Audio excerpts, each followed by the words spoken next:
कृषि विश्वविद्यालय इंदौर में दीक्षांत समारोह का आयोजन किया गया, जिसमें डी.लिट, पीएचडी, स्नातक व प्रास्नातक की डिग्रियां प्रदान की गईं। समारोह के मुख्य अतिथि विधानसभा अध्यक्ष एवं पूर्व केंद्रीय मंत्री नरेंद्र सिंह तोमर रहे, जबकि विशिष्ट अतिथि पद्मश्री भजन सम्राट अनूप जलोटा थे। इस अवसर पर अनूप जलोटा, अभिनेता संजय मिश्रा, नोबल शांति पुरस्कार नामांकित Evelyn Linder, cricketer Rajeshwari Gaikwad समेत कई हस्तियों को डी.लिट की मानद उपाधि दी गई। चांसलर इंजीनियर संजीव अग्रवाल ने छात्रों को उज्जवल भविष्य के लिए प्रेरित किया। कार्यकारी निदेशक साक्षी अग्रवाल बंसल ने विश्वविद्यालय की NAAC A+ ग्रेड उपलब्धि पर प्रकाश डालते हुए छात्रों को समाज में सकारात्मक सहयोग देने के लिए प्रोत्साहित किया। आज कॉन्वोकेशन सेरेमनी 2025 मना रहे हैं हम, जहाँ पे 2000 से ज़्यादा बच्चों को हम उनकी डिग्रीज दे रहे हैं और बहुत ही इंडिया का नाम जिन्होंने रोशन करा है, पूरे वर्ल्ड में जो रोशन हुए हैं उनको डी.लिट दे रहे हैं, जिसमें से हमारे संजय मिश्रा सर आते हैं, हमारे अनूप जलोटा जी आते हैं जिनको हम सब जानते हैं, जो बहुत ही अच्छे भजन गाते हैं। ऐसे ही बहुत सारे अन्य अभिनेता यहाँ पे आए हैं।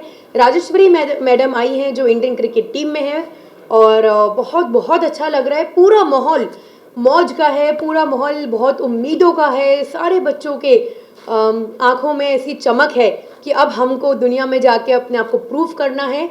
सेज यूनिवर्सिटी में अन्य कोर्सेज में, चाहे वो एग्रीकल्चर, आर्किटेक्चर, इंजीनियरिंग, कॉमर्स, जितने भी हो, सबका आज कॉन्वोकेशन हो रहा है। तो I am very very excited and humble that we are able to provide such values to our children. University जिस तरह की शिक्षा बच्चों को देती है, उसको लेकर क्या?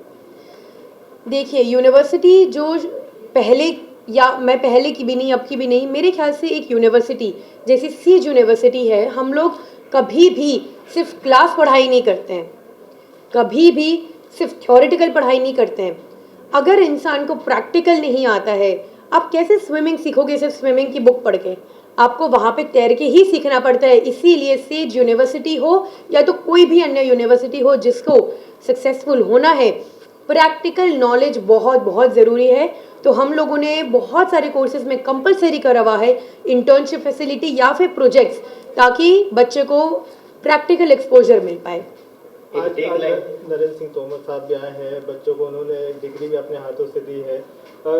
क्या लगता है कि अब इसको अब कित हाइट तक जाना चाहिए? अब मेरे ख्याल से जैसे आज तोमर जी आए हैं, जो Shri Narendra Tomar ji, who is the speaker, 16th speaker at MP legislative assembly, also he is the former union minister.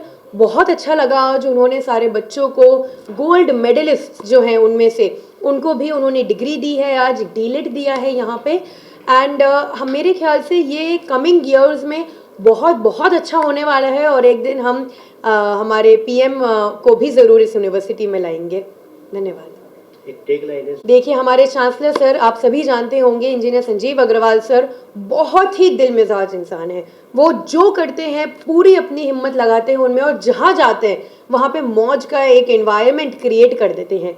इसीलिए उनके विजन से, उनके बोलने से हम सब में एक ऐसी अंदर पैशन आ गया है कि सेज अगर है तो हर चीज़ मुमकिन है। तो हमारी टैगलाइन सेज है तो मुमकिन है।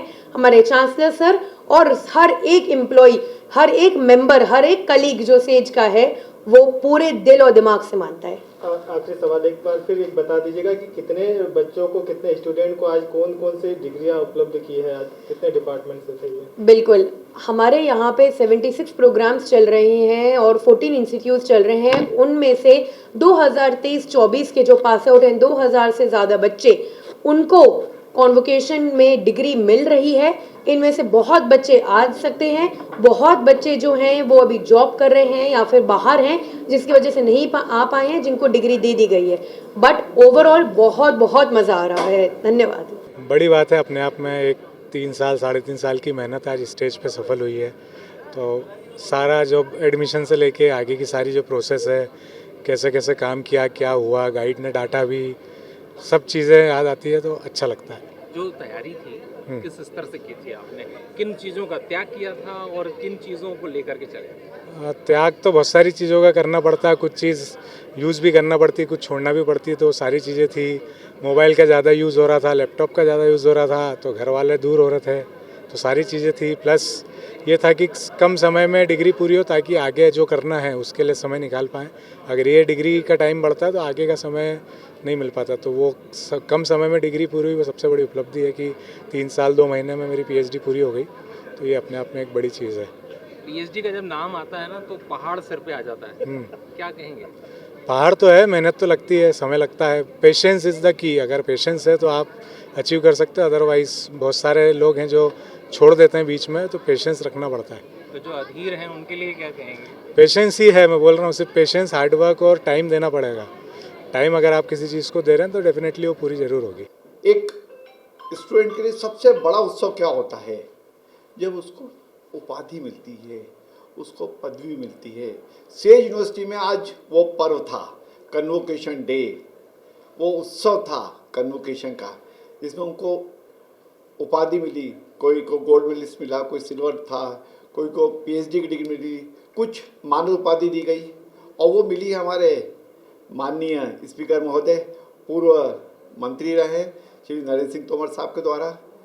एक कोशिश है सेज यूनिवर्सिटी को नेक्स्ट लेवल पे ले जाने के लिए, इसलिए उसको नेक A+ के हमने एक्रेडिट करवाया है, जो कि यंगेस्ट इन इंडिया है।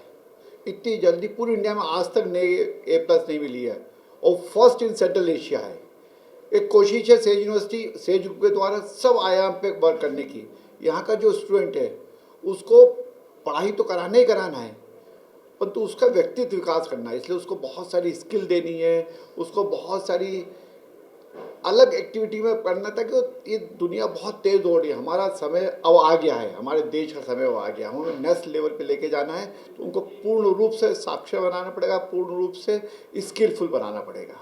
उसकी आज शुरुआत हुई है, उनको मानद उपाधियाँ दी गई है, उनको अवार्ड डेट किया गया है। कितने छात्र थे सर इसमें, और कितने जो है अलग अलग डिपार्टमेंट इसमें?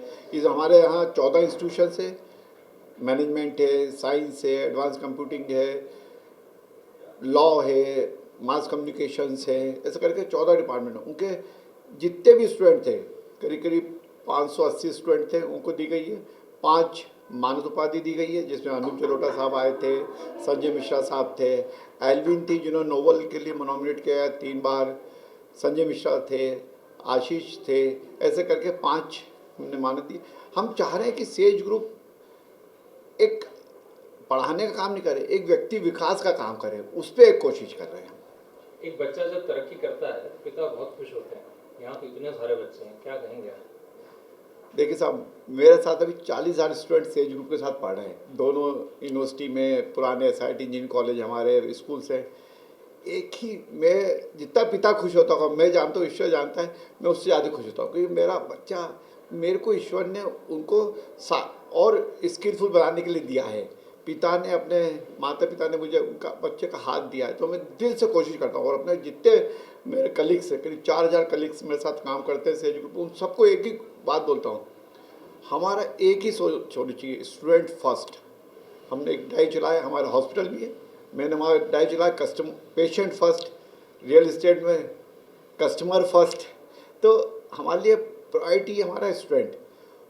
बहुत सारे स्टूडेंट होते हैं जो खुरापाती भी होते हैं, तो उनको लगाम भी खींचते हैं, ठोका ठाकी भी करते हैं, और उस पर उससे ज़्यादा उसको प्यार से समझाते हैं, उनको काउंसिल करते हो, तब नेक्स्ट लेवल पे ले जाते हैं। आपने फ्यूचर प्लान शेयर किए थे सर स्टेज पे, कुछ क्या है, मतलब किस तरह से आप आगे देख रहे हैं प्रदेश की उन्नति में? देखिए साहब, हमारा देश अब बढ़ गया है, हम आने वाले समय में, अभी तो 3rd महाशक्ति बन रहे हैं, हो सकता है कि बहुत जल्दी एक नेक्स्ट लेवल पे आ जाएंगे, क्योंकि बाकी जगह बहुत सारे डिस्टर्बेंस है। हमारा मोदी जी के नेतृत्व में हमारा देश नेक्स्ट लेवल पे ला रहा है, और ख़ास करके प्रदेश, क्योंकि प्रदेश अभी इंडिया में देखें बाकी प्रदेशों में वो मुकाम नहीं हासिल कर पाए जो बाकी यूपी ने कर लिया, योगी जी ने ला के कर दिया। तो अब मोहन यादव साहब हमारे यहाँ के चीफ मिनिस्टर, देखिए वो क्या तेज़ी से इंडस्ट्रियलिस्ट मीट कर रहे हैं, कभी जापान जा रहे हैं, कभी जर्मनी जा रहे हैं, छोटे छोटे शहरों में जाके मीट कर रहे हैं। क्यों? क्योंकि वो चाह रहे हैं कि अब डेवलप हो जाए। अब 1947 का जो हमारे प्रधानमंत्री का विज़न है वो पूर्ण रूप से होगा, सेज ग्रुप पूरा उसमें योगदान करेगा, और हम तन मन बुद्धि धन से लगे हुए हैं उसमें। सबसे पहले सोचो, सबसे पहले करो, और सबसे पहले जीतो, और सेज है तो मुमकिन है। Thank you. आयोजन में आए अतिथियों ने भी अपनी बात रखी। आप उस विश्वविद्यालय में बैठते हैं जहां समूचे मध्य प्रदेश के बच्चे बैठा करते हैं और उनको ये कह लीजिए कि संभालने का काम आपके हाथों में, पूरी कमान आपके हाथों में होती है। मैं विधानसभा की बात कर रहा हूं और चूंकि वही छोटा फॉर्मेट बच्चे भी अक्सर कॉलेजों में देखा करते हैं, सीखा करते हैं, क्या कहेंगे जो पौध है वो किस तरह से तैयार होना चाहिए और हम आगे जाकर कितनी अच्छी राजनीति आने वाले समय में देख पाएंगे मध्य प्रदेश में? संसदीय लोकतंत्र में संसद और विधानसभा की बहुत महत्वपूर्ण भूमिका होती है। विधानसभाओं में और संसद में कानून बनते हैं, उन कानूनों से देश चलता है। वो कानून समूचे देश को दिशा देते हैं, देश को आगे बढ़ाने में योगदान करते हैं। देश की विभिन्न समस्याओं का समाधान उन कानूनों के माध्यम से होता है। मैं समझता हूँ कि विधानसभा बहुत ही पवित्र सदन है और ये लोकतंत्र का मंदिर है। जनता जिन निर्वाचित प्रतिनिधियों को चुनती है वो जब वहाँ पहुँचते हैं तो स्वाभाविक रूप से जनता की भी अपेक्षा उनसे होती है, लोकतंत्र की भी अपेक्षा उनसे होती है, देश और समाज की भी अपेक्षा उनसे होती है। तो मैं सभी जनप्रतिनिधियों को प्रार्थना करता रहता हूँ और इस अवसर पर भी कहना चाहता हूँ कि सर्वांगीण अपेक्षाओं से आप घिरे हुए हो। सारी अपेक्षाओं को हम इस विधानसभा भवन के माध्यम से कितना हल कर सकते हैं, इसका अध्ययन भी करना चाहिए और अपनी भूमिका का निर्वहन भी करना चाहिए। मुख्यमंत्री जी लगातार कोशिश कर रहे हैं कि मध्य प्रदेश में उद्योग बढ़े और मध्य प्रदेश उद्योगों का बड़ा केंद्र बने। उसके पीछे एक तो मध्य प्रदेश की अर्थव्यवस्था को भी बल मिलेगा और प्रमुख रूप से जो रोजगार का विषय आज सामान्य तौर पर चलता रहता है, जितनी इंडस्ट्री आएंगी रोजगार के अवसर मध्य प्रदेश में बढ़ेंगे। रीजनल कॉन्क्लेव भी हुए और उन्होंने मध्य प्रदेश से बाहर और देश से बाहर जाकर भी कॉन्क्लेव करने की कोशिश की है। मैं ईश्वर से कामना करता हूं कि उनके हर कदम को सफलता मिले। सर, बजट आने वाला है कल परसों। सर, अखिलेश यादव और राहुल गांधी लगातार आरोप प्रत्यारोप कर रहे हैं, जबकि इस पर मध्य प्रदेश के भी 4 लोग वहाँ पर इस हादसे में घायल हुए। देखिए, कुंभ में जो हादसा हुआ वो बहुत ही दुखद है और मैं समझता हूँ कि उसकी भरपाई कैसे भी नहीं हो सकती। जिन लोगों के परिवार के लोग हताहत हुए हैं, दिवंगत हुए हैं, मैं उनके प्रति अपनी संवेदनाएं प्रकट करता हूं। मैं समझता हूं कि सरकार ने कुंभ के काफ़ी प्रयत्न करने की कोशिश की थी और उन प्रयत्नों का परिणाम भी हुआ, लेकिन कई बार ऐसी परिस्थितियां होती हैं कि जब भीड़ नियंत्रित हो जाती है तो ऐसे हादसे होते हैं, होने नहीं चाहिए। मैं समझता हूँ वहाँ के मुख्यमंत्री बहुत ही योग्य और अनुभवी हैं और संबंधित प्रधानमंत्री जी हों या मुख्यमंत्री जी हों, सभी की चिंता उस दिशा में है। तो साहब, सीएम साहब अभी जापान से लौटे हैं, निवेश को लेकर लगातार बात चल रही है। और किस तरह का अनुभव है और ये जो आयोजन है इसको लेकर के क्या? सेज यूनिवर्सिटी अपने इस अंचल की बहुत ही प्रतिष्ठित यूनिवर्सिटी है। आज दीक्षांत समारोह का अवसर था। संजीव अग्रवाल जी ने मुझे आमंत्रित किया। मैं यहाँ उपस्थित होकर बहुत प्रसन्न अनुभव कर रहा हूँ। आज इस अवसर पर विश्वविद्यालय के द्वारा भिन्न भिन्न क्षेत्रों में काम करने वाले, अलग अलग भूमिकाओं का निर्वाह करने वाले ऐसे देश के ख्यातिनाम लोगों को मानस उपाधि भी दी है। यह निश्चित रूप से बहुत ही प्रसन्नता का विषय है और इससे विश्वविद्यालय का गौरव और बढ़ता है। शिक्षा के क्षेत्र में सेज यूनिवर्सिटी ने कम समय में काफ़ी ख्याति अर्जित की है। अच्छी गुणवत्ता और नई शिक्षा नीति को बढ़ाने का प्रयत्न विश्वविद्यालय के द्वारा हो रहा है। आज दीक्षांत समारोह के अवसर पर अनेक विद्यार्थियों ने पीएचडी की उपाधि प्राप्त की है, अन्य उपाधियां प्राप्त की हैं। बहुत सारे लोगों ने स्वर्ण पदक भी जीते हैं। मैं अपनी ओर से उनको बहुत बहुत बधाई देता हूं, बहुत बहुत शुभकामनाएं देता हूं। आज मैं यहाँ सेज यूनिवर्सिटी के दीक्षांत समारोह में आया हूँ। कितनी भव्यता से हुआ है, मज़ा आ गया। एक तो लोकेशन ही कमाल है इस यूनिवर्सिटी की। दूर से देखो तो लगता है पहाड़ के ऊपर कोई किला बना हुआ है। बहुत ही खूबसूरती से इसका काम हुआ है।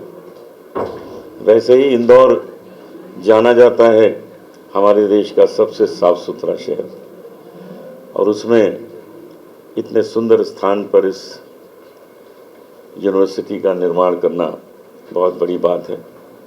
मैं यही कहना चाहता हूँ कि मैं अपने को बहुत भाग्यशाली समझता हूँ जो मुझे आज डॉक्टरेट से, इस उपाधि से सुसज्जित किया गया है। हम लोग अपना काम करते रहते हैं और यही सब हमारे आभूषण हैं। हम वो माला वगैरह और वो सब तो पहन नहीं सकते। हम वो तो नहीं पहन सकते कि कान में झुमके डाल लें, नाक में नथनी पहन लें, लेकिन हम लोगों के जो आभूषण हैं, जो व्यक्ति कला के क्षेत्र में जो पुरुष कार्य करते हैं, उनके यही आभूषण हैं कि वो इन्हीं आभूषणों से जाने जाते हैं। तो मैं इसके लिए यूनिवर्सिटी को बहुत धन्यवाद देता हूँ कि हमें इस योग्य समझा और आज सम्मानित किया है। बहुत बहुत धन्यवाद। बच्चों को मैं ये बताना चाहता हूँ कि ये जितने धर्म के कार्य हैं, बड़े बड़े कार्य हैं जिससे हमारा सनातन जुड़ा हुआ है, ये काम कभी बंद नहीं होने वाला है, ना कभी पूरा होने वाला है। मैं आपको 2 पंक्तियों में सुनाता हूँ, गा सकता हूँ। काशी बदली, अयोध्या बदली। आप सब जानते हैं काशी कितनी भव्य हो गई है। अयोध्या तो जैसे स्वर्ग होती है वैसे बन रही है, लेकिन यहाँ बात रुकी नहीं है और न रुकेगी। इसके आगे क्या है? काशी बदली, अयोध्या बदली, अब मथुरा की बारी है, अब मथुरा की बारी है। राम खड़े हैं लिए धनुष, अब बंसी बजने वाली है। राम खड़े हैं लिए धनुष, अब बंसी बजने वाली है। सनातन जो है व्यापक है, इसकी कोई सीमा नहीं है। एक काम पूरा होगा, दूसरा हो जाएगा विशेष महत्वपूर्ण कार्य। तो बस आप सब लगे रहिए और हमारे देश को जैसे आज मिला है एक ऐसा व्यक्ति जो वरदान सिद्ध हो गया है। हमें मोदी मिल गए हैं, हमें योगी मिल गए। ये लोग इसलिए मिले हैं कि हम देश को आगे आगे बढ़ाते जाएं। सबका साथ दीजिए और देश की उन्नति का आनंद लीजिए। सर, प्रयागराज में कल जो एक बड़ा हादसा हुआ है, किस तरह से आप देखते हैं इसको? हाँ, ये बहुत दुख की बात है और ये चीज़ें होती हैं जब कोई बहुत भीड़ भाड़ कहीं आती है तो कहीं ना कहीं कोई दुर्घटना होती है। ये वही दुर्घटना है, इसके लिए हमें बहुत खेद है, बहुत दुख है। अनुज जी, आपको आपके वक्तव्य के लिए जाना जाता है, प्रखर वक्तव्य आप देते हैं, चाहे वो लॉरेंस की बात हो चाहे किसी की बात हो। आपने कहा कि जाओ और माफी मांग के आओ अगर मांगना चाहिए तो। पिछले दिनों हमला हुआ सैफ अली खान पर, क्या कहेंगे फिल्म इंडस्ट्री को लेकर के, मुंबई को लेकर के, अपराध को लेकर के और सुरक्षा को लेकर? सुरक्षा कमज़ोर है, सिक्योरिटी कमज़ोर है, उसको ज़रा और भी मजबूत बनाइए। कोई व्यक्ति कैसे घुस जाए किसी के घर में, ये क्यों हुआ? इसलिए बहुत ज़रूरी है कि इसकी और छानबीन की जाए और सुरक्षा कड़ी की जाए। बहुत खूबसूरत वापस से स्टूडेंट बना दिया इन्होंने, सेज यूनिवर्सिटी ने। मैं भोपाल में शूटिंग कर रहा हूँ, लेकिन जब मेरी मम्मी को पता चला ऐसा कुछ मुझे उपाधि दी जा रही है तो मैं बड़ा रोते हुए कहा कि जाओ संजय जाओ, तुमको जाना चाहिए। तो मैं यहाँ हूँ और इतने गुणी जनों के बीच में आप मेरा सम्मान कर रहे हैं, ये बहुत बड़ी बात है मेरे लिए। तो बहुत अच्छा रहा इंदौर। उज्जैन हमेशा कुछ ना कुछ देता ही रहता है मुझे, तो इस बार ये मिला। अदाकार और कलाकार के साथ जब हम होते हैं तो कुछ एक नया अनुभव देखने को मिलता है, क्या कहेंगे इस बार? क्या क्या क्या क्या एक नया अनुभव हमेशा होता है कलाकार और अदाकार से मिलना। जी जी जी जी जी अनुभव आपको होता है? निश्चित रूप से सभी लोग जो मिलते हैं आपसे सबको। हाँ, तो ये सवाल बेहतर उनके अच्छा लिए लगता वाला है। मैं कैसे बताऊं? और हाँ। जो लोगों का प्यार मिलता है इस तरह अच्छा से, लगता उसको है। किस तरह से देखते हैं आप? नहीं, अच्छा लगता है। बड़े ब्लेस्ड हैं आपकी, आपको लोग देख के मुस्कुराते हैं, अच्छा लगता है। सब एक बड़ा एक घटनाक्रम चल रहा है बॉलीवुड में, हमलाओं का जो है एक लगातार दौर चल रहा है। ये सलमान मुझसे क्यों खान हो गए पूछ रहे हैं, हो? हाँ। अभी वर्तमान थोड़े दिन पहले जो है सेम को भी घायल कर दिया था चाकू से। क्या लगता है कि सब ये मुंबई में इतना क्राइम कैसे बढ़ा है? अगर मैं इस डिपार्टमेंट का होता तो बता पाता। कुंभ के बारे में सोचो। कुंभ में भी जो एक बड़ा हादसा जो कल हाँ। हुआ है, उसमें काफी लोग जो है। हाँ, दुखद है, दुखद है। ठीक है।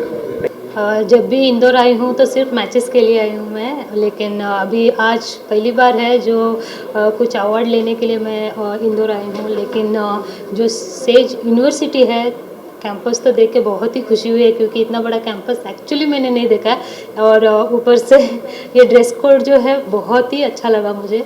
लेकिन अच्छा लगा, अच्छा एक्सपीरियंस है मेरे लिए, क्योंकि इंदौर, वही मैं बोल रही हूँ कि इंदौर हमेशा मैचेस के लिए आई हूँ, लेकिन ये मेरे लिए नया एक्सपीरियंस रहा है। स्पोर्ट्स स्पिरिट को लेकर के क्या कहेंगे आप? एक महिला हैं तो महिलाओं को क्या प्रेरणा मिलती है आपको देख के? और स्पोर्ट्स तो अभी क्रिकेट की बात करूँ तो पहले से बहुत इम्प्रूवमेंट है विमेंस क्रिकेट में। और जैसे आगे आने वाले टाइम पे और भी जो भी जनरेशन वुमेंस क्रिकेटर है उनके लिए बहुत ही अच्छा होगा, क्योंकि अभी मेंस और विमेंस में कोई फ़र्क नहीं है, दोनों भी इक्वली चल रहे हैं, तो वो फ़र्क तो अभी नहीं है। लेकिन विमेंस क्रिकेट अब इंडिया में बहुत बढ़ रहा है और आगे आने वाले टाइम पे भी और अच्छे से बढ़ेगा, यही कहना चाहूँगी। गवर्नमेंट का किस तरह का सपोर्ट रहता है? आप जब महिलाएं की बात आती है, स्पोर्ट्स की बात आती है। सर सॉरी, ये क्वेश्चन।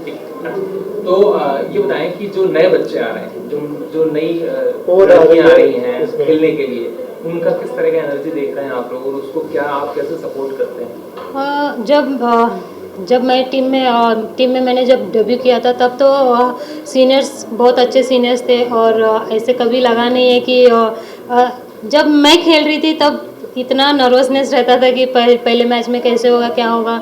लेकिन तब हम लोगों को डोमेस्टिक मैचेस बहुत कम मिलते थे, तो वही मैचेस कम होने के कारण हम लोगों को इंटरनेशनल मैचेस में डेब्यू करने के टाइम पे थोड़ा नर्वसनेस ज़्यादा रहता था। लेकिन अभी कैसे है, बहुत डोमेस्टिक मैचेस होने लग गए, WPL आ गया, तो ऐसे बहुत सारे मैचेस होने लग गए, तो अभी आने वाले बच्चों को वो कॉन्फिडेंस डोमेस्टिक क्रिकेट में ही मिल रहा है। तो वो अच्छी बात है कि यंगस्टर भी अच्छे इंडिया के लिए मिल रहे हैं। तो मैं तो प्रे करूँगी कि आने वाले टाइम पे और भी अच्छे बच्चे निकल के आए। चैलेंज क्या है मैम आपकी फील्ड में, खास तौर पर अगर देखें महिलाओं के लिए? चैलेंज तो मुझे ऐसा कुछ नहीं लगता है कि पर्सनली कभी मैंने ऐसे मुझे लगा ही नहीं है कि चैलेंज कुछ। लेकिन एज ए बॉलर कहूँगी तो T20 में बॉलिंग डालना मुझे बहुत चैलेंजिंग लगता है, क्योंकि हर जगह जाएंगे तो बैटर्स के लिए ये सारे विकेट बनाए जाते हैं, बाउंड्री छोटी हो जाती है, क्योंकि एंड ऑफ द डे ये होता है कि T20 क्रिकेट ज़्यादातर एंटरटेनमेंट के लिए होता है। लेकिन चैलेंजेस तो हम बॉलर्स बहुत फेस करते हैं, और मज़ा भी आता है कि चलो कुछ प्रेशर में हम अच्छा करेंगे, तो प्रेशर में खेलना भी एक बहुत बड़ी बात है, और उस प्रेशर में परफॉर्मेंस करना वो सबसे बड़ी बात है। जब आप ग्लोबली देखते हैं अपनी टीम को, विश्व से जब तुलना करते हैं अलग अलग देशों से, हम अपने आप को कहाँ पाते हैं? मेरे ख्याल से हम लोग बड़ी अच्छी टीम है। इंडियन टीम जो अभी की साइड है बहुत अच्छी साइड है, क्योंकि टॉप 4 में हम लोग आते हैं। टीम इंडिया टॉप 4 में आती है, तो अच्छी टीम, मतलब एक ही टीम है जो है ऑस्ट्रेलिया, तो उनको टक्कर देने लायक तो हमारी टीम है ही। स्कूल कॉलेज लेवल पे ये चीज़ आगे और आना चाहिए, बढ़ना चाहिए ये चीज़ें स्कूल में एक्चुअली हो जानी चाहिए, क्योंकि स्कूल मैचेस से ही स्कूल में ज़्यादातर मैचेस होते रहेंगे, तो जब स्टेट के सिलेक्शंस के लिए जाएंगे तो उन लोगों के लिए इजी रहेगा। तो यही है कि जितना स्कूल में, कॉलेजेस में मैचेस, मतलब क्रिकेट डेवलप होगा वो अच्छा होगा। IPL की बात करें तो IPL पुरुषों का खेल होता है, तो क्या आप ऐसे चाहते हैं कि वुमेन्स के लिए भी IPL का कोई ऐसा टूर्नामेंट या ऐसा कोई होना चाहिए? बड़ा है ना WPL, वही तो है। हाँ WPL वही है। दोस्तों, हर किसी की तमन्ना है कि वो ज़िंदगी में तरक्की करे, उन्नति करे, विकास करे और अपने आप को और अपने परिवार को और अपने देश को आगे बढ़ता हुआ देखे। ऐसा कौन नहीं चाहेगा, लेकिन अगर इसको करना है तो उसके लिए एक जज्बा चाहिए, कोशिश चाहिए, प्रयास चाहिए और एक सही गाइडेंस चाहिए। मैं बात कर रहा हूँ स्टार्टअप्स की।